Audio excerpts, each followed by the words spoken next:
그러니까 이렇게 해줘야지. 이런 기대감이 구속을 만들어내요. 그럼 어떤 분들은 저에게 이야기합니다. 아니 그럼 부모로서 자식에게 기대를 안 해? 배우자에게, 애인에게 어떻게 기대를 안 해?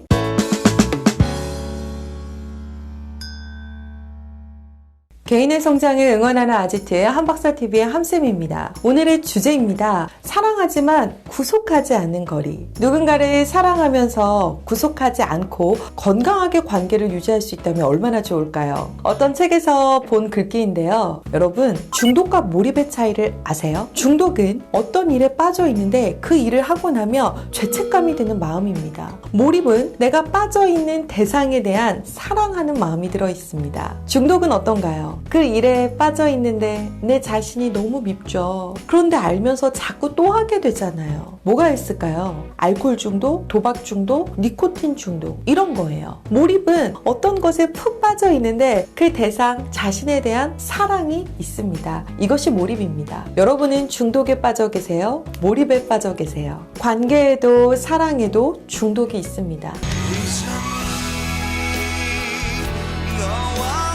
아닌 거 알면서 너무 가까이 다가가고 상처받는 사람들. 상처받는 거 알면서 자신이 너덜너덜해질 때까지 누군가의 관계에서 바닥까지 가는 사람. 관계의 소유욕이 큰 사람들입니다. 반대로 너무 애정 표현을 안 하는 무관심한 사람도 있어요. 그래서 주변 사람들은 너무 서운해합니다. 오빠, 나 오빠 잘 보이려고 섹시스타 현아처럼 입고 왔잖아. 버블 팝.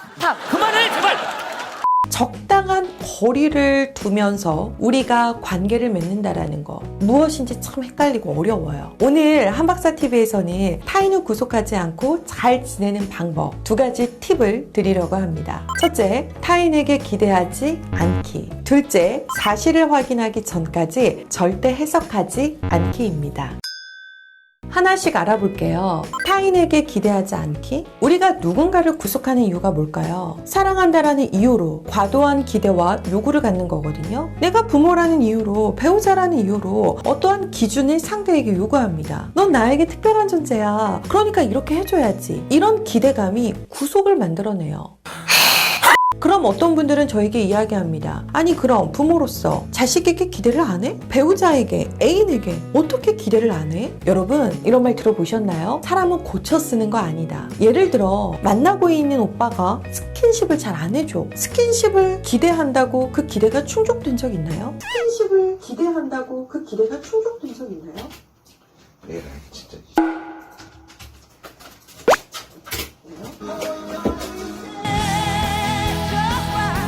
애인이 애교도 없고 따뜻한 표현을 잘 못해. 표현을 해줬으면 좋겠는데 기대한다고 그 기대가 충족된 적이 있나요? 기대하다가 우리는 실망만 커집니다. 그래서 현명한 사람은요, 타인에게 기대하지 않고 우리가 함께 만들 수 있는 미래를 기대합니다. 이것이 포인트예요. 타인에게 기대하지 않고 우리가 함께 만들 수 있는 미래를 기대하기. 저도 신랑에게 기대하는 것들이 많았는데요. 5년, 6년, 10년 잔소리를 해도 안 바뀌더라고요.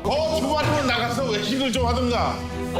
결혼 안 하신 분들은 꼭 기억하세요. 결혼하면 바뀌겠지? 아니요, 안 바뀝니다. 그래서 이제는 저도 우리가 함께 만들 수 있는 것들에 대한 그 미래를 기대합니다. 예를 들어서 저희들은 여행을 너무 좋아해요. 5년 뒤에는 우리 캠핑 트레일러 사자. 예를 들자면 우리는 책을 만드는 것에 관심이 있어요. 올해는 책을 하나 기획해볼까? 이런 식인 거죠. 여러분도 우리가 함께 만들 수 있는 미래를 기대해보세요. 상대가 안 바뀔 수 있는 것을 바꿀 거라는 기대를 하지 마시고요.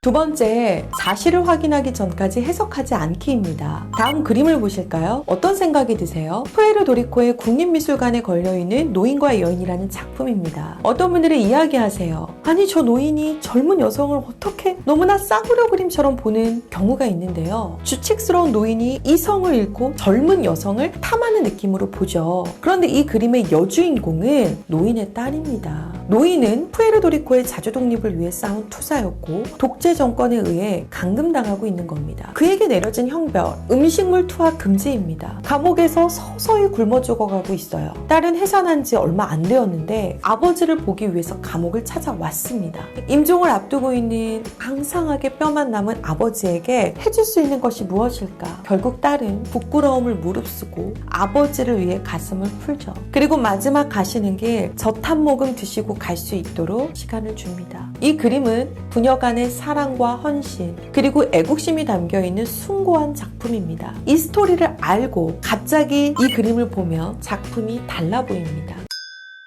이처럼 우리는 어떠한 상황에서 본질을 모른 채 상대를 속단하거나 사실을 알려고 하지 않고 나만의 시각에서 해석하고 판단합니다. 예를 들어 애인이 오늘 하루 종일 연락이 안 됐어요? 그럼 여러분 팩트를 확인하기 전에 우리는 판단합니다. 거봐 요즘 따라 이상했어.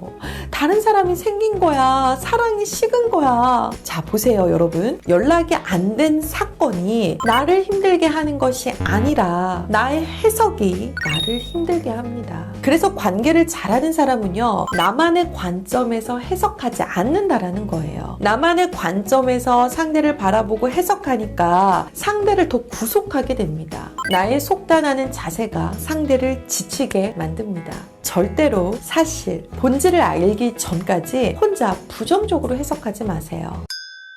여러분 바운더리라는 용어가 있거든요. 경계, 한계, 영역이라는 뜻인데 이 바운더리 심리학에서는 나와 나 아닌 것을 구분하고 외부와 소통하는 기능을 말하고 있습니다. 건강한 바운더리를 갖고 있는 사람은 상대와의 거리 조절을 굉장히 잘합니다. 바운더리의 핵심은 스스로를 잘 보호하고 타인과 교류하는 겁니다. 그러니까 사랑하지만 구속하지 않는 건강한 거리, 건강한 이 바운더리를 우리는 실천해야 될 것 같아요. 그걸 위해서 두 가지 꿀팁 실천해 보시는 건 어떨까요? 첫째, 타인에게 기대하지 않고 우리가 함께 만들 수 있는 미래를 기대하기. 둘째, 사실을 확인하기 전까지 절대 해석하지 않기. 오늘의 이야기가 도움이 되셨다면 좋아요, 구독 부탁드립니다. 우리는 다음 아지트에서 뵙겠습니다. 또 놀러와 주세요.